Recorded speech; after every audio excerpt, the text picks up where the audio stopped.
Very good morning to all of you. Today I am going to start the third video for the same unit number system, and in this the topic which I am going to start is irrational numbers. As we know, a number is called irrational if it cannot be written in the form of p by q, where p and q are integer and q not equal to 0. In other words, a number which can neither be expressed as a terminating decimal nor as a repeating decimal is known as an irrational numbers. Thus, non-terminating, non-repeating decimals are irrational numbers. In the last video, I have discussed that rational number will have either terminating decimal or repeating decimal. Let us consider some examples of irrational numbers. And here in type 1, I have mentioned few numbers. Just observe these numbers and you will find that this number is a non-terminating and non-repeating decimals. Therefore, it is irrational. In type 2, those numbers I have kept. For example, if m is a positive integer which is not a perfect square, then square root m is irrational. For example, root 2, root 3, root 5, root 6 and so on. In the same way, in type 3 I have kept those numbers which is not a perfect cube. So cube root of those numbers will also be an irrational numbers. For example, cube root 2, cube root 3, cube root 4 and so on. And here I would like to explain about one specific irrational number which is pi. Many of us may get confused. The value of pi is 22 by 7. So it should be rational, which is not correct. Approx value of pi is 22 by 7. It is not the exact value. So pi has a value which is non-terminating and non-repeating, whereas 22 by 7 is its approx value. So when we will compare these two, pi is irrational while 22 by 7 is rational. Moving ahead, we will try to understand how to represent irrational numbers on the number line. And to make this point clear, I am going to consider three questions. And here it is: represent each of the number root 2, root 3 and root 5 on the real line. This number line is also known as real line. And so for representing the irrational numbers on the number line, let us consider x dash ox, which is also known as x-axis, as a horizontal line. And here on this, alphabet O represents 0 on this number line. So first I will consider root 2. So here it is. Take OA is equal to 1 unit on this number line. Then draw AB perpendicular on OA such that AB is equal to 1 unit. Now join OB. Then using Pythagoras theorem, we will have OB square is equal to OA square plus AB square. That is, OB square is equal to 1 square plus 1 square, and finally OB is equal to root 2 unit.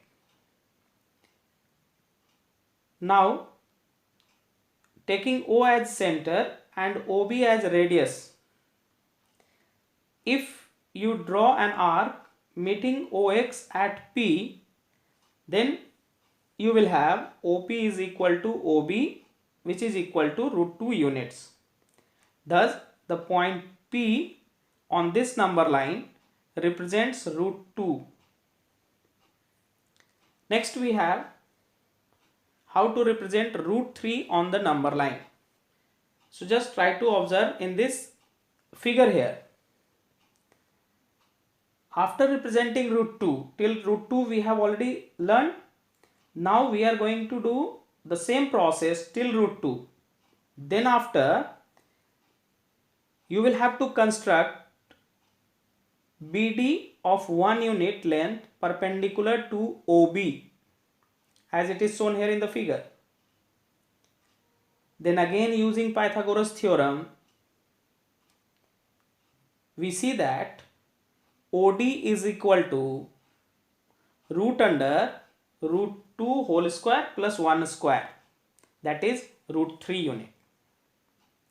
Now using a compass with center O and radius OD, draw an arc which intersect the number line at the point Q, and then Q corresponds to root 3. The third subtopic which we were supposed to consider, that is root 5 on the number line. For this, draw a number line as it is shown here in the figure. Let the point O represents 0 on this number line and point A represents 2 unit, that is 2. Next, draw perpendicular AX at A on the number line and cut off an arc AB equal to 1 unit on this perpendicular line AX. So we have OA is equal to 2 units, AB is equal to 1 unit. Using Pythagoras theorem in triangle OAB, we have OB square is equal to OA square plus AB square. So OB square is equal to 2 square plus 1 square, that is equal to 5, and finally we have OB is equal to root 5. Now taking O as a center and OB equal to root 5 as a radius, draw an arc cutting real line at C. So clearly OC is equal to OB and that is equal to root 5, and hence C represents root 5 on the number line. Now we will discuss the properties of irrational numbers. As you have already studied in class 8 properties of rational number, and some of the properties was that rational number satisfies the commutative law, associative law and distributive law for addition and multiplication. So these law you have already studied in class 8. So the first property of irrational number is irrational number also satisfy the commutative, associative, distributive law for addition and multiplication. In the second point, the first subtopic, sum of two irrational numbers need not be an irrational numbers. That what I am saying is, sum of any two irrational number need not be an irrational always. Example is given here. Please try to observe that. Subtopic 2 it is, difference of two irrational number also need not be an irrational always. And third it is, product of two irrational numbers need not be an irrational always. For each I have explained taking some examples, so please observe. Next we have, in the same, quotient of two irrational number need not be an irrational number. That is what I am saying, if two irrational numbers are divided, it is not necessary that always we will get irrational. The third very important property, in third also I have considered 4 different subtopics. And the first one is, sum of a rational and an irrational number is always irrational. Listen carefully. Difference of a rational and an irrational is always irrational. In the same way, product of a rational and an irrational is always irrational. And the fourth is quotient of a rational and an irrational is always irrational, which is explained here with examples. Please observe it carefully and make a note of it. Discussing this all, we come at an important result. If A and B are two distinct positive rational numbers, two unique positive rational number, then we have the mean between A and B, that is A plus B by 2 is a rational number lying between A and B. But the second is, if we find the square root of their product, that is square root of A into B, root AB is an irrational number lying between A and B.